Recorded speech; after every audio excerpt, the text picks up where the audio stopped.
Салам алейкум, урматтуу мекендештер. Бул сирелерде суроо жаралбай элеби? Президент биздин өлкөнү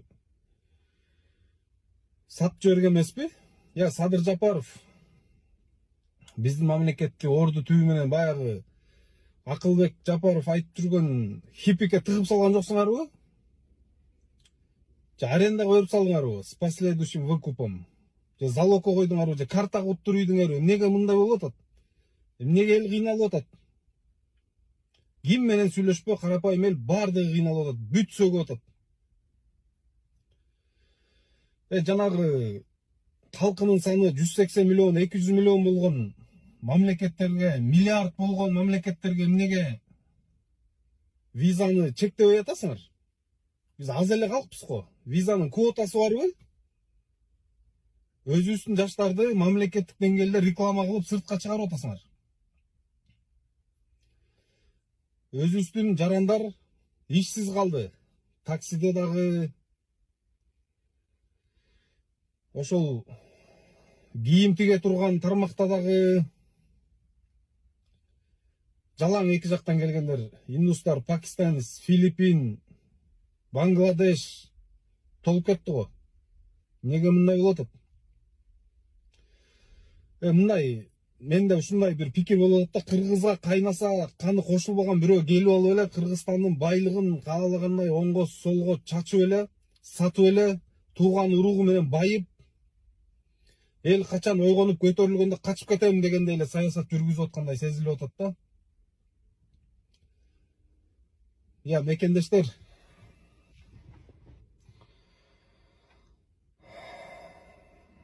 ушундай теңирчи, арапкул, анан атыңды Умар коюп алыптырсың, анан арапча коюп алыптырсың. Ошону токтото турбайлы азырчы?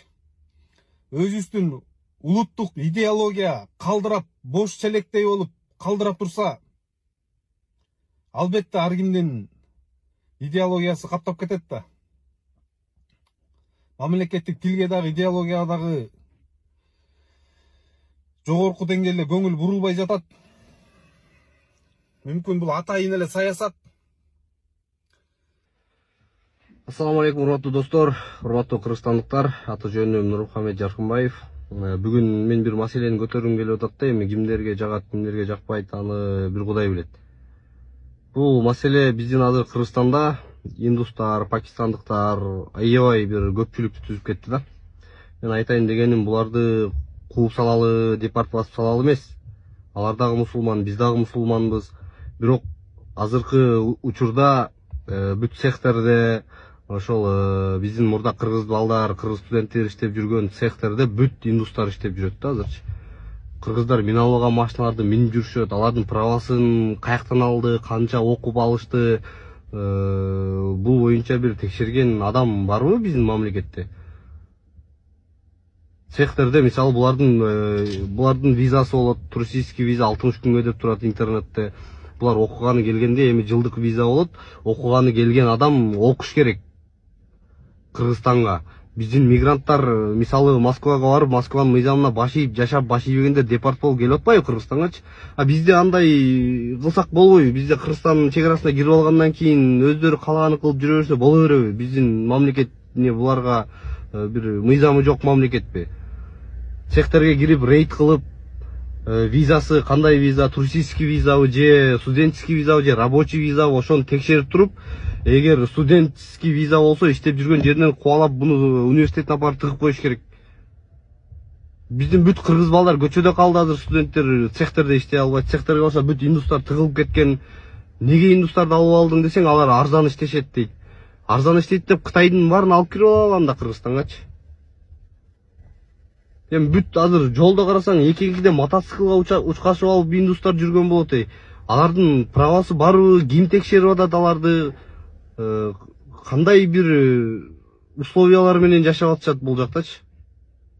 Эми жыргап жашап жүргөндөн кийин бул мыйзамдуу жагындагы документальный бар визаларын текшерип, өзүктөрүн тактап, кимиси кайсыл жерде отурат текшерип тактап коюш керек да бунучу. Биздин Кыргызстанда аларга мыйзам иштебейби? Рейд кылганда, мисалы биздин анча-мынча майрам күндөрү рейд болуп калганда, кыргыз машиналарды бүт баарын подряд алып барып стоянкага тыгат, Индустарга мыйзам иштебейби бизде? Пакистандыктарга иштебейби? Кытайдан көбөйүп кетти алар. Биз Кытайдан коркуп отурабыз. Алардын саны Кытайдын элинин санынан көп. Неге алардан коркпошубуз керек биз? Бүт секторго кирсең азыр бүт ошол индустар тыгылып кеткен 30дап, 40дап, 50 индуска чейин ичинде иштеп жүрүшөт. Барып текшерип туруп, булардын иштеп аткан ордуна налог төлөп атабы, же рабочий виза менен келип иштеп атабы, же студенческий виза менен келип алып туруп иштеп жүрөбү? Ошол боюнча текшерген бир орган барбы бизде? Бизде жумуш жок деп кыргыз балдарды бүт көчөгө чыгарып коюп, калган Москвага барып орустардын көчөсүн шыпырып жүрөт да.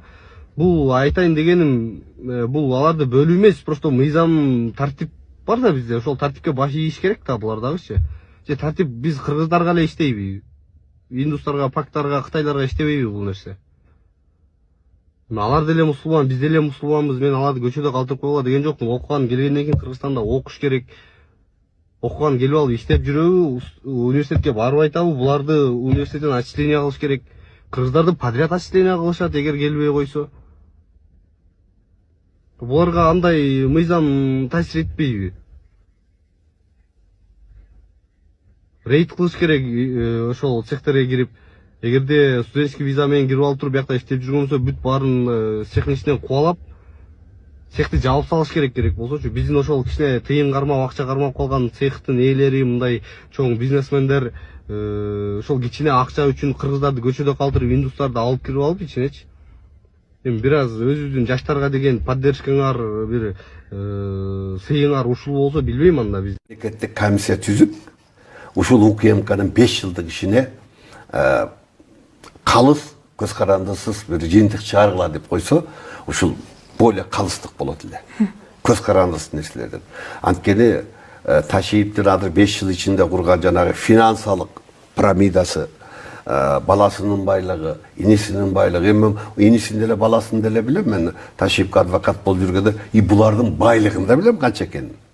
Анан бирок бүгүнкү мен угуп аткан, мен окуп аткан нерселерди көрсөм, мен деле төө чачым тик туруп атам. Бир эле тергөөгө ишенип, тергөө менен бүтүрүп калбай, анткени тергөө кандай бүтөрүн деле билебиз да. Тергөө башкача бүтүп калышты мүмкүн. Мисалы Ташиевди 2 саат сурак кылды дегенде, тергөө башкармасынын башчылыгы эшикке чейин узатып машинесин салып анан кирип атат. Көрсөттү ошону. Соцсетте жүрөт. Анан ошол тергөө башкармасы ошентип узатып аткандан кийин ким тергөө ишенет азыр? Коомдо соцсетте болуп аткан жанагы жүздөгөн, миң деген деп эсемде, жүздөгөн үй бүлөнүн көз жашы, куугунтукталган бизнесинен, ишканаларынан айрылган ишкерлер, мисалы жанагы Аю деген бар, мисалы да мен билгенде, Ташев деген бар, Абдикеримов деген бар, ондогон кичинекей жерлеринен жөн эле ушуну өткөрүп бересиң деп чакырып алып туруп эле алып койгондорду мен түрмөдө жазып өзүм көрдүм. Мен менен анча мынчалар жатат. 3-4 күндө кол коюп берип берсем чыгарбайт экен деп кол коюп берип кеткендерди канча берем. Паланчага показания бер деп атат, берип койбосом болбойт экен деп канчалар кетти. Мынча акча сурап атат, бербесем болбойт экен деп канчалар берип кетти. Булардын артында эмне деген нерселер бар? Ачыктан ачык эле мына президентибиз айтпадыбы? ОПГ менен күрөшөм деп УКМКны өзү ОПГ кылып коюп бер деди. Бул өлкө башынын сөзү, бул оюн эмес. Бир калыс нерсени ушул жерде айтып кетейин, давайте. Ошол биздин ОПГ, Камчы Көлбаевдин ОПГсы менен УКМКнын ОПГсын ушу 5 жылда кимизи көп Кыргызстанга залал алып келди, зыян алып келди. Кимисинен көп элибиз адамдар кордук көрдү, ишкерлер кордук көрдү, бизнесмендер деп туруп Марат меме жарыялайчы бир. Кимисинен аз көп түшөр экен. Мен ишенем 100ге 10 болот. 10 Көлбаевдин үстүнө жаса, 100 УКМКнын үстүнө жасат. Биздин мамлекет өзү ОПГ болуп калды да, уюшкан кылмыштуу топ болуп калды. УКМК. Аны эми тергөө аныктап чыгып атпайбы азыр? Даже Көлбаевдин машинелери алардын үйүнөн чыгып атат. Эми канчалаган ишкерлердин көз жашы. Көп ишкерлер азыр үнүн чыгара албай отурат. Канчалаган өзүңө окшогон жаш журналисттер, ырчылар, манасчылар кандай кордуктарды көрдү? күйөөсү, өзү, бала чакасы, аялы бар оптом кирип чыгып атпайбы? Азыр да жатышпайбы? Анан ушуну жөн эле анан тергөө менен бүтүрүп коебуз, анан кийин анан мына Ташиевдин баласын иш козгоп койдук, анан инисин анан депутаттан кетти деген менен бул бүтүп турган нерсе эмес. Мен да айтып коеюн, каптын оозу эми ачылды. Азыр муногу 27-жыл президент үчүн да, кыргыздар үчүн да, Кыргызстандын эл үчүн, мамлекет үчүн да тазалануу жылы болуш керек. Тазалануу. Мамлекет өз элде аракет болбош керек. Мамлекет өз элин мынтип кыйнабаш керек. Өзүнүн ишкерлерин өзү лидерлик кылып байлыгын тартып албаш керек. Казынаны жогорку кеңеш бөлөт. Мамлекеттик казынаны. Жогорку кеңешке жетпеген байлык, мүлк ал мамлекетке алынды деп эсептелинген. Президент досун иштен алганы бул жеңил болгон жок бул кишиге. Аябай оор болду бул кишиге. Бирок ушуга барганга аргасыз болду да. Себеби деген акыркы моментте жанагы бийликти басып алуу эмес, оодаруу, переворот сыяктуу ички аппараттын эле, баягы аппараттын ичиндеги переворот сыяктуу кылам деп, импичмент ошого бүт бардыгын даярдаганын сезип калды да. Ошону анан кийин алдын алып туруп, иш кылды дагы, азыр алдын алып, ошентип өз неме кылып койду. Мындайча айтканда, анан бул жерде мындай да жанагы узурпациянын эң коркунучтуу жактары, бул деген узурпация жанагы мамлекеттин органдары мындай бир группанын эле кызыкчылыгына, бир кландын эле кызыкчылыгына иштеп калганда, бул деген мамлекеттин функциялары, мамлекеттик органдардын функциялары парализация болуп калат да. Мындайча айтканда, мыйзам менен иштебейт дагы. Только ошол узурпация кылган адамдын оозуна карап калат. Ушул эмне дейт экен, ушунун мнениясы кандай экен деп. Ошондуктан мыйзам таласынан чыгып кетет бардык. А мыйзам таласынан чыккандан кийин мамлекеттик функциялар, мамлекеттик органдардын функциялары жакшы иштебей калат да, полностью парализация болуп калат.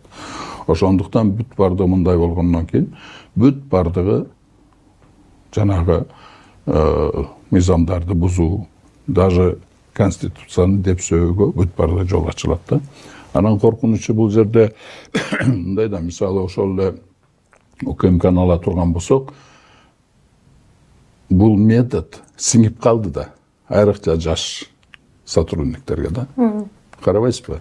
Агар башынан эле өзү башы мыйзамды, конституцияны урганым жок. Мыйзамыңарды мен айтканды кылгыла деп заставлять эткенден кийин бул уже метод болуп калат да. Булар анан кийин ушундай кылса болот экен деп туруп, республикадан тартып, райондук жанагы УКМКнын немелерге чейин бүт бардыгы жанагы мыйзамсыз иштерге кире баштады. Ошол эле кустуризация, ошол эле кысымдарга алуу, бирөө бирдеке деп койсо эле барып туруп звонить этсе эле, даже лайк басып бирдекени бөлүшүп койсо деле уже УКМКга чакырып, же болбосо жок дегенде телефондон чалып туруп, ай, көзүңдү ачып тур деп, бул бардыгы эле дайым болуп калды да. Бул сыр эмес да. Ошондой болуп туруп, эң коркунучтуу эмне үчүн бул узурпацияны өзгөчө оор кылмыш деп, особо тяжкий деген преступление деп эсептелгени, себеби деген бул полностью мамлекеттин функциясын парализация кылып калат дагы. Анан кийин бул деген акырын барып туруп мамлекеттин жок кылганыга. Анан башкарууда, мамлекет башкарууда 3 эле инструмент бар да. Биринчиси бул күч, экинчиси бул кадр, үчүнчүсү акча. Эми карап көргүлө. Күчтүн бардыгын ушул кишиге берди. Андан кийин акчаны дагы ушул кишиге берди, себеби Национальный банкка, улуттук банкка Ташиев өзүнүн адамын койду. Значит, бүт болуп аткан Кыргызстандын ичинде болуп аткан жана сыртка кирип чыгып аткан акчанын агымдары бүт бардыгы ушул кишинин көзөмөлүндө болуп калды. Андан кийин кадрларды. Мындайча айтканда, бул киши УКМКны биринчи узурпация кылды. Толугу менен УКМКнын отдельный органдын укуктарына, өзүнүн кызыкчылыгына, анан кийин өзүнүн кланынын кызыкчылыгына иштете турган кылып алды да, коркутуп. Полностью узурпация кылып алды да. Анан УКМКнын күчүнү колдонуп туруп, башка бийликтин органдарыны, мамлекеттин органдарыны узурпация кылып өзүнө баш ийдирип алды, коркутуп, үркүтүп. Ошол жагынан болуп калды да. Анан бул жерде не деш керек? Мисалы ошентип отуруп, мисалы кадрларды ала турган болсок, ар бир министерстводо өзүнүн адамдарын койду, как минимум зам болуп. А здравоохранениеде, саламаттык сактоо министринде вообще эле министр кылып койду өзүнүн кишинисинчи. Мен бул жагыны феноменди билбейм да, эмне үчүн именно министерство саламаттык сактоо министриге именно министр кылып койду. Өтө маани берип да. Себеби деген бул министерство адамдын ден соолугуну жана өмүрүнү контролдоп турат да. Түшүнүп атасызбы каяка кетип аткан сөзүн? Вот, анан жанагы эмелерде ошол УКМКнын күчү менен колдонуп туруп, сотторду да баш ийдирип алды. Мындайча айтканда, ошолордун ошол прокуратуранын да, милицияны да, андан тышкары жанагы жергиликтүү бийликтерди да бардыгыны узурпациялап алды да, коркутуп алды дагы. Ошондуктан ошолордун, мындайча айтканда, ошол органдардын укуктарын өзүнө ыйгарып алды да. Президент эмнеге мындай кылды деген ойдосуз анда? Президент, мен айтып атпайм, эгебейсиз ишеним көргөздү ал кишичи. Анан жөн эле ишенип эле таштап койду. Ал киши анан кийин бардыгы өзү Ташиев өзү манипулятор да. Аябай кыйын манипулятор. Жана сөз ортосунда бир мисалды айттыңыз, Троя жөнүндө. Эки баатыр бири-бирине каршы болсо дагы мындай оюндун эрежесин сыйлап татыктуу мындай күрөшкөн депчи. Ошондон улам менде бир суроо пайда болуп атат да. Президент Садыр Жапаров менен Камчыбек Ташиевдин ушу бийликке келгенден кийинки сиз жөнүндөгү риторикасын карасам, бул деген күрөш болуп атпайбы? Сиз атаандаш болуп атпайсызбы? Мындай деги бир мындай жакшы сөз жок экен да. Мадымаров мындай, Мадымаров тигиндей деп. Ошого карата албетте сиздин дагы ага карата берген жообуңуз дагы ошого жараша дегендейчи. Анан жок, Мадымаров моундай, аябай начар жактары моундай, бирок мыкты жактары моундай да деп эми айтпаптыр. Мына азыркы учурда тандем талкаланды. Сиз азыр мен айтпадым беле, мына мен айттым эле деп айтсаңыз жараша бере турган ыңгайлуу учурда азыр. Айттым беле деп. Ошого карабастан эки достун, мындайча айтканда, аны сиз атаандаш деп эсептейсизби, эсептебейсизби билбейм, бирок ошол Садыр Жапаров менен Камчыбек Ташиевдин кемчиликтери албетте толтура, жазатайган, катачылык кетирген иштери толтура аны жазып айтат, көрсөтүп атат. Ошол эле учурда сиз аларды мейли 5%, балким 15-20%, бул азаматтардын жасаган жакшы иштери мондай деп мындай айта аласызбы? Өткөндө ошол суроону бергенде мен айттым. Сен айт, ошол туура деп мен кошулуп турайын деп. Жок, бул дагы жакшы тактика экен бул сурооңуз. Өзүмө кайра айкидо кылганчы. Жок, мен саясатчы катары көрбөй калсам эгер, атаандаш катары деп, мен атаандаш катары көрбөйм аларды. Жөнөкөй инсан катары сен айтчы момундай, баса ошонусу туура экен деп кошулайын деп атам да. Деп ушинтип суроо бердим өзүнө. Десем ойлонуп туруп айта албайт экенмин дейт. А эмне мени кыйнайсың дедим, айтты аны. Ошол сиздин бир кесиптешиңизге ушинтип айттым мен. Мындай болот. Бир акылман өзүнүн досу менен отуруп, баласын чакырат. Чакырып колуна көзө берет. Көзөнү берип, баланчынын үйүнө барасындагы сүт алып келесиң деп башына бир чабат. Десе жанында отурган досу чочуп кетип, а эмне жөндөн жөн эле баланы чаап атасың десе, көзөнү сындырбасын деп атам дейт. Анан айтат ал. А сынбаган эле көзөнү неге сен башка чаап атасың десе, а сындыргандан кийин чапканын не пайдасы бар дейт. Сындыргандан кийин чапсаң көзө бүтө өлүп калбайт да. Мен ушу кезге чейин кимди кандай сынап келген болсом, кулайт кетет. Бүттү. Маселе жок. Анан артынан бүгүнкүдөй болуп ызылдап, кыйкырып, бакырып кезинде айт. Жоо кеткенден кийин кылычыңды ташка чап дейт. Болду. Ушу күндү көрөсүн. Мен кечеки бир жерден чыгыптыр, мага жиберип атат. Күндөр келет. Аша чаптыңар жигиттер. Өтө каттуу аша чаптыңар. Чектен чыгып кеттиңер. Күндөр келет, эсиңерге түйүп койгула. Мүмкүн силерди мыйзамсыз аша чап жазалап атасыңар, айыптабагыла деген силерди коргой турган күнүм да келип калышы мүмкүн деген сөзүм бар экен. Көрдүңүзбү ошону? Мына, көрбөдүңүзбү? Момдай сөз экен. Азыр менде сакталып калган болсо, менде жок деп атпайм, социалдык тармак бир элдер жиберип койгон нерсени гана көрүп калам. Ошол күнүңүз келди, мына таамай айткан экенсиз деп мага бирөө салып жибериптир. Караңызчы, күндөр келет, жигиттер мен силерди коргоп калышым мүмкүн деп айткан экенсиз деп. Эми ушуга жакшы ыңгай болуп атат могул суроону бергенге да, аягына чейин угуп турсаңыз. Акаевдин маалында Мадымаров оппозициялык саясатчы эле, Аттарды айтсак болобу? Ким? Азыр канча депутат кетти? Азыр 9 депутат кетти. 9 депутат кетти. Алар 9 эмес. Алар көп. Максаты боюнча 60ка чейин жеткириш керек эле. Максаты. Себеп жогорку кеңешти толугу менен мен көзөмөлгө алып, мен башкарам деген бир кара ниеттик ой менен шайлоолор жүрдү. Бирок оомал төкмөл да, туруксуз да. Ошол мен сизге гана кызмат кылам деп келген азаматтар, сизге кызмат кылам деген азаматтын буту күзөңгүдөн тайып кеткенден кийин мен сиздикмин агажан деп башка жака секирип өтүп кетет. Болбосо алар көп. Бая СДПК 4 сааттын ичинде Атамбаевди таштап секирип өтүп кеткендей эле. Замат деле бул, бир замат. Мен айтып аткан жанагы туруксуз, өз пикирин билбеген, өзүнүн позициясы үчүн күрөшпөгөн азаматтар келгенде мына ушундай көрүнүштөр боло берет. Ойкуйт да кайкыйт боло берет.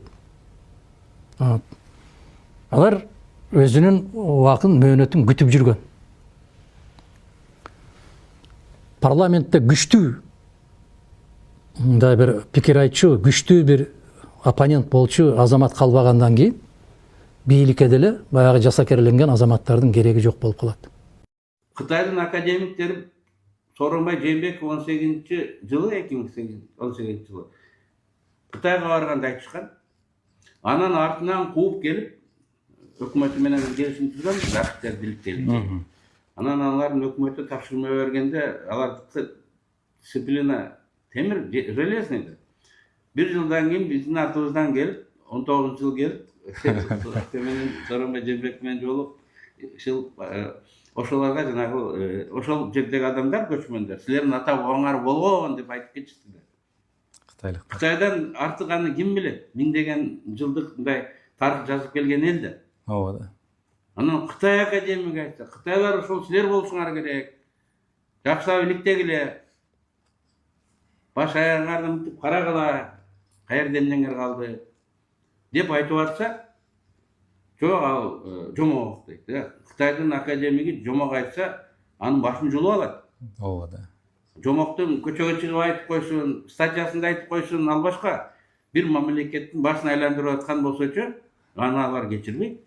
Ошол жердегилер кыргыз дегени башка элге жакпайт. Мен тууган элдерибиз, баары бир тууган элдерибиз, аттарын айтпай эле коеюн. Кытай ошолардын көңүлүн карабай туруп айтып атат. Тигилер капа болуп калат, биздин атабыз деп жүргөн. Жок, кыргыздарсыңар деп айтып атат. Мына жагындагы элдер капа болот, биягындагы элдер капа болот. Деп ошого карабастан, силерсиңер деп айтат. Илгери керөөдө жалган айтып кеткен экен, скриптин баары эле тиги перс тилинде, иран тилинде сүйлөйт. Ал эми биз болсок, анда биз байыркы кыргыз тилинде сүйлөгөн, эң биринчи скриптер кыргыз тилинде сүйлөгөн эл болуп чыгып атпайбы. Көрдүңбү, Кытайдын позициясы көп деген тиги чоң күчтүү мамлекет элдерге жакпайт. Ал ошого карабастан айтып атат. Капа көңүлүн алып койбойбуз. Силерсиңер кыргыздар. Буягын өзүңөр эптеп алгыла. Мен чайнап оозуңарга салып бердим, ошону мындай жутуп алгыла деп атат да. Жок, бул деген миф дейт. Ооба, 100 жыл мурун батыш окумуштуулар аны миф деп келишкен. Геродотту мифтешкен эмес. Бирок мына азыр акыркы 10 жылда, 15 жылда, 13 жылдан бери мен 5 фундаменталдык мындай эч ким жокко чыгара албаган кыргыз эмес, казак эмес, местный хахас эмес, Германиядан, Америкадан ачылыштарды жасап атышат. Эмеден, Венгриядан, Европадан да. Ошол ачылыштардын негизинде биз ушуну мындай айтып атабыз. Ушуну могул биз түшүнүшүбүз керек да. Биз ушу аракет кылып, дагы кошумча адамдарды Европадан издеп табышыбыз керек. Башка жактардан табышыбыз керек. Алардын окуучулары менен иштешибиз керек. Эл аралык конференцияларга барышыбыз керек. Өзүбүзгө чакырышыбыз керек. Мына бизде азыр көчмөндөр оюну болот.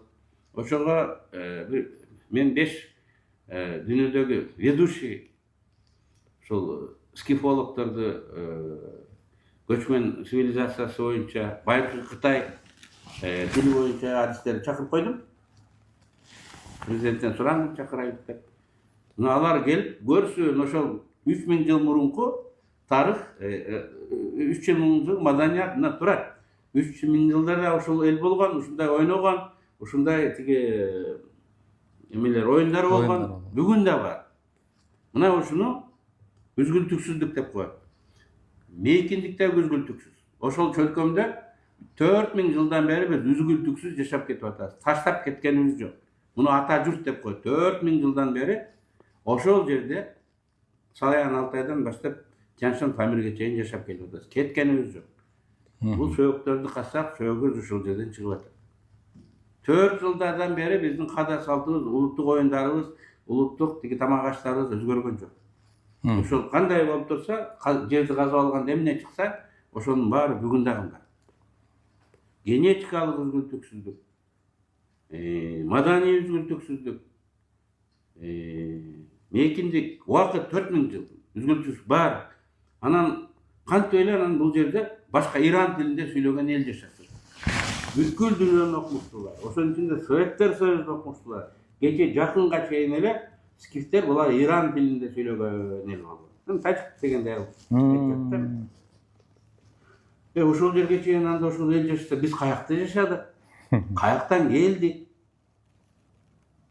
Ушундай түрк дүйнөсү деген чоң эми дүйнөнүн канча бөлүгүн ээлеп 300 миллиондой калып бар. Биз каяктан келдик? Кантип мынча көбөйдүк? Кантип дүңгүрөткөн тиги ар кандай империяларды курдук? Анан мына Геродот айткан, иранча сүйлөгөндө. Биз жалган экенин далилдеп атабыз. Бирок Геродотту чын дейт, кыргызды колдогон Кытайдын булагын далилденип турса дагы бул миф. Дейт. Значит, ага каршы чыккан адам, анын ниети биз мындай жакшы эмес, түз эмес деп мен ойлойм. Анан бизге маалымат келди, 27 колонияда орундар даярдалды деди. Өкүм чыгарып күнү өзүнчө автозактар келди, бош 4 кордон менен 1 райондук соттун курчашты. Сыртында МВД, ичинде ГКНБ, ГСИН, СИЗОнун кызматкерлери, анан бардыгынын үстүнөн ГКНБ карап атты. Кадимкидей начальниктер келип алып, баарын тейлеп карап интип. Ошондо ойлодук, биз бүттү, кеттик дедик. Акырында Бишкек шаардык сотунда актоо өкүмү чыкты.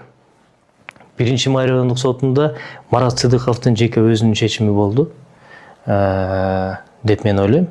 Анткени ошол жерде ГКНБнын аябагандай чоң кысымы болду да. Мисалы Марат Сыдыков өкүмдү окуп кеткенден кийин биз кийин уктук да. Окуп туруп эле дароо кабинетине кирип кетет. Анан кабинетине 2 ГКНБнын сотрудниги кирип барган экен. Ошол жерден эле обыск кылган экен да, чачып баарын кабинет Марат Сыдыковдун.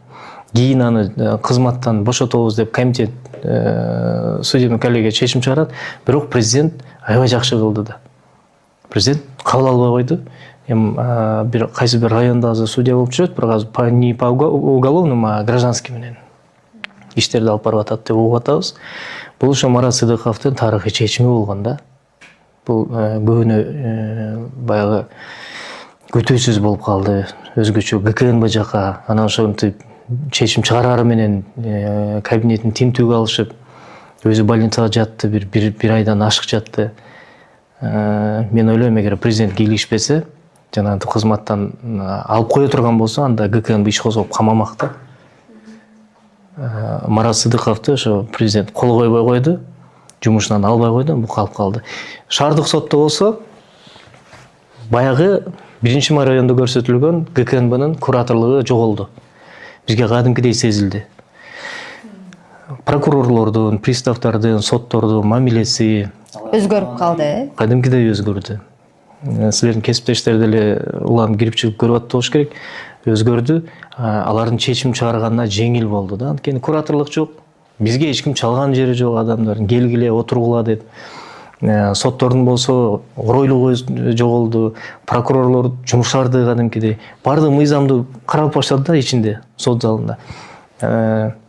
Бул эмнеден белги? Бул президент парламентте айтты го, Ташиев указ менен кетиргенден кийин.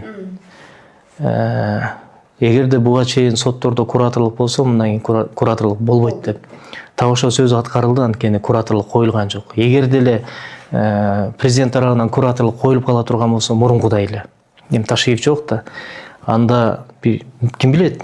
Мүмкүн биз өкүмдү башка чыкмак же узарылып жүрө бермекпиз да, узарып. 2-3 жыл. Мындай иштер узарып жүрө берет, 2-3 жыл. Анткени мыйзамда ушуна каралып калган. 10 жыл болсо деле жүрө бересиң. Эми ошол камак сатып алган тем более. Мамлекеттен сатып алды, государстводан. Толук баарын сатып алганбы? Толук эле бар. Же кайсы бир этажыңбы? Жок, толук эле. Шерой компаниясы Бишкектеги Томимол соода борборун толугу менен сатып алганын айтып чыкты. Билдирүү социалдык тармактарда борборду атайын кызматтын мурдагы башчысы Камчыбек Ташиевдин жакындары тартып алганы тууралуу маалыматтар тарагандан кийин жасалды. Компаниянын юристи Томимолду 2 бөлүк менен сатып алышканын, жалпы наркы 1 миллиард 200 миллион сом болгонун айтууда. Бул жерде суммасы 1 миллиард 16 миллион 840 миң.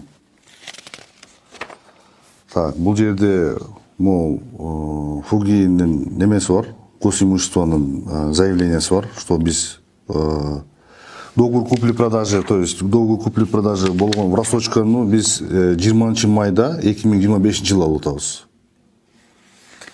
100% кутулганыбыз 14 август 25 жылы 100% кутулганбыз. Анан булар через нотариально бизге жазып берген. Бизге 100% кутулду. Эч кандай каршылыгыбыз жок депчи. Анан бул нежилое помещенияны 15 августта бизге госимущество полностью акт менен өткөрүп берип атат. Биз деген биринчи 10%-ын алып иштетип көрсөк, мындай жакшы да экен. Анан кийин 90%-на келгенде дагы рисковать этип качканбыз. Анан айттым го, бул чоң суммага байланыштуу рассрочка сураганбыз, кредит алганбыз. Анан булардын требованиясы бар экен, 50% төлөсө, калганы 11 айга чейин рассрочка кылып бере алат экен. Бирок биз деген 11 ай жеткизбей эле 3-4 айда жаап койгонбуз да, кредит алыпчы. Компаниянын өкүлү Азаттыкка келип маалымат берип, атын айтуудан жана жүзүн көрсөтүүдөн баш тартты. Шерой компаниясы Ташиевтерге тиешеси жоктугун билдирди. Томимол соода борборунун тегерегиндеги талкуу Лондондо жүргөн ишкер Шаршембек Абдыкеримовдун социалдык тармактардагы билдирүүсүнөн кийин күчөдү. Ишкер кызынын атын ыйгарган мүлкү Томимол улуттук коопсуздук мамлекеттик комитетинин мурдагы төрагасы Камчыбек Ташиевдин жакындарына өтүп кеткенин жазган. Мендеги маалыматтар боюнча аталган объект өтө төмөндөтүлгөн баада. Болжол менен 3 же 4 бөлмөлүү батирдин баасындай бааланып, кийинчерээк Камчыбек Ташиевдин жубайынын айланасындагы аффилирленген адамдарга өтүп кеткен. Ушуга байланыштуу сизден баяндалган жагдайларды ар тараптуу, объективдүү жана ачык айкын текшерүүнү тийиштүү мамлекеттик органдарга тапшырууңузду, андан соң аларга укуктук баа берилишин суранам. Абдыкеримовдун кайрылуусу боюнча УКМКнын мурдагы төрагасынын уулу Таймураз Ташиев Facebook аркылуу жооп берип, ишкердин айткандарын четке какты. Мамлекетке кайтарылган бир дагы объект ал эмес, бир топчу дагы биздин үй бүлөгө өткөн эмес. Муну Абдыкеримов жана башка бардык ошол сыяктуу мүлкү мамлекетке кайтарылган ишкерлер, адамдар, коомчулук баары так билиши керек. Эгер шек саноолор же ишенбөөчүлүктөр болсо, тийиштүү комиссия түзүп бардык кайтарылган мүлктөр боюнча дыкат текшерип чыгышса болот. Андай текшерүү бүгүн абдан караланып, куру дооматтар айтылып жаткан биздин үй бүлөбүз үчүн да чоң мааниге ээ. Ошондо мамлекетке кайсыл мүлктөр өткөн, канча баага кайра кимдерге сатылган же кимдерге өткөнүн элибиз да так билмек. Абдыкеримов Ташиевдин сөзүнө жооп катары өз билдирүүсүндө фактыларды келтиргенин белгиледи. Кыргыз бийлиги бул иш боюнча териштирүү жүрүп жатканын билдирди. Ишкер Шаршынбек Абдыкеримовдун Facebook социалдык тармагындагы ачык кайрылуусу тууралуу президенттин администрациясы кабардар. Азыркы учурда кайрылууда айтылган жагдайлар боюнча мыйзамда белгиленген тартипте тиешелүү текшерүүштери жүргүзүлүүдө. Сөз болуп жаткан Томи Молл соода борбору 2021-жылы апрелде Бишкектин Асанбай Кичи районунда ачылган. 2024-жылы улуттук коопсуздук боюнча мамлекеттик комитет соода борбор жайгашкан 1,5 гектар жер 2005-жылы 49 жылга көп кабаттуу турак үй куруу үчүн берилгенин билдирген. Мында келишимдин шарттары сакталбаганын негиз кылып, УКМК имараттын 2 кабатынын бир бөлүгүн, тагыраагы 1257,5 чарчы метрлик аянтты 335,7 миллион сомго баалап, аны мэрияга өткөрүп берген. Былтыр мамлекеттик мүлктү башкаруу боюнча агенттик Томи Моллду 1 миллиард сомдон ашык акчага баалап, аукционго чыгарган. Агенттиктин басма сөз кызматы учурда соода борбору боюнча укук коргоо органдары териштирип жатканын белгилеп, жооп берүүдөн карманды. Азыр чындыгында көптөгөн ишкерлер ойлонуп калды да, негизи Кыргызстанга инвестиция кылып керекпи же кереги жокпу, же кайра күч органдарга келген бийликтер ушинтип жөн эле 10 жылдап, 30 жылдап турган бизнести тартып алабы деп бул түздөн түз инвестициялык климатка катуу таасир этип атат, негативдүү. Демек, буга маселеге точка коюш үчүн президенттин указы менен бир чоң комиссия түзүлүп, ишенимдүү комиссия. Ошол комиссия ар бир кайрылган доомат боюнча өзүнүн бир эмесин чыгарыш керек, тыянын. Атайын кызмат 2025-жылы Аю холдинг ишканасынын негиздөөчүсү Шаршынбек Абдыкеримовго таандык 10 миллиард сомдон ашык бир катар ири соода оюн-зоок борборлору жана өнөр жай объектилери мамлекетке алынганын кабарлаган. УКМК Аю узак убакыт бою салыктарды, социалдык жана башка төлөмдөрдү төлөөдөн качып, мүлкүнүн бир бөлүгүн аффилирленген жактарга каттатып, мыйзамсыз кирешелерди адалдоо үчүн мамлекеттик органдарга жасалма финансылык отчетторду тапшырып турганы аныкталганын билдирген. Ага чейин ишкананын директору баш болгон 5 кызматкери жазага тартылган жана Абдыкеримовго издөө жарыяланган. Шаршынбек Абдыкеримов соңку күндөрү 20 жылдан ашык убакытта тургузган Аю холдингинин урашына байланыштуу Ташиевди айыптаган билдирүүлөрдү жазган. Түмөнбай Абдинабий уулу, Нурлан Бейшебаев, Азаттык, Бишкек. Бул күндөр да өтөт буйруса. Көп ойлонбоңуздар. Адвокаттардан угуп атам. СНБнын балдары офиске келип, өз адамдарын ишке коюп, сиздерди коркутуп, башыңыздарды айландырып, менин ишим боюнча туура эмес маалымат берип атыптыр. Коомчулукка мени жаман көргөзүп, тескери маалымат бергендей.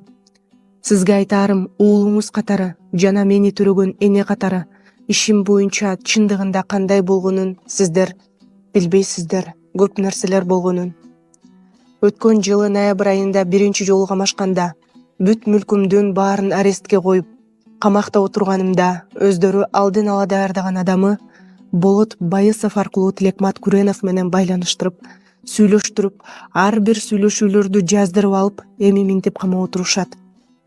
Эсиңизде болсо, 2023-жылдын 8 декабрында мени үй камагына чыгарабыз деп сотко алып баратып, жолдон СНБнын шаардык бөлүмүнө алып киришти да, башчысы Жумабеков Салмоор менен жолуктуруп, камактагы Тилекмат менен болгон видео сүйлөшүүлөрдү көргөзүп, бүгүн үй камагына чыкканыңыз менен эртең кайра камайбыз. Тилекматты чакырып алып келүүгө жардамдашпасаңыз. Жоомарт жана Жапаров Элнур биздешти. Жолдон гумга кирип, атайын мага телефон жана симка сатып алышты да, мейманканага алып барышты. Өзүңүз билесиз, 10 күндө үйдө түнөбөй ошолор менен болдум. Ушунун айынан сиз мени урушкансыз. Эмнеге үйдө түнөбөйсүң деп. Сиздерге айта албаган көп эле окуялар болду. Кечинде мейманканага жайгаштырып, жаткан бөлмөгө 1,5 пакет акча, $500,000 алып кирип, Тилекматка чалдырып сүйлөштүрүштү. Видео байланыштан акчаны көрсөттүрүп, акча маселесин чечтим. Район областтардан элди митингге чакыра бер деп, ар бир сүйлөшүүнү видеого тартып алып жатышты. 1,5 пакет акчаны көргөн Тилекмат үй бүлөсү үчүн жардам акча сурады. Сураган $8,000 акчаны эртеси филармониянын жанындагы Океан ресторанында Тилекмат менен мени байланыштырган Болот Байысовго бердиришти. Хаят мейманканасында 3-4 күн тургандан кийин 12 декабрдан тартып Фрунзе Панфилов көчөлөрүнүн кесилишиндеги Борсон фирмасынын курган үйлөрүнө көчүрүштү. Ал жакта бир жумадай жашадык. Ушул 10 күн бою мени Lexus ES үлгүсүндөгү ак түс 394-281 номерлүү машина менен ташып жүрүштү. Телекматтан майнап чыкпады.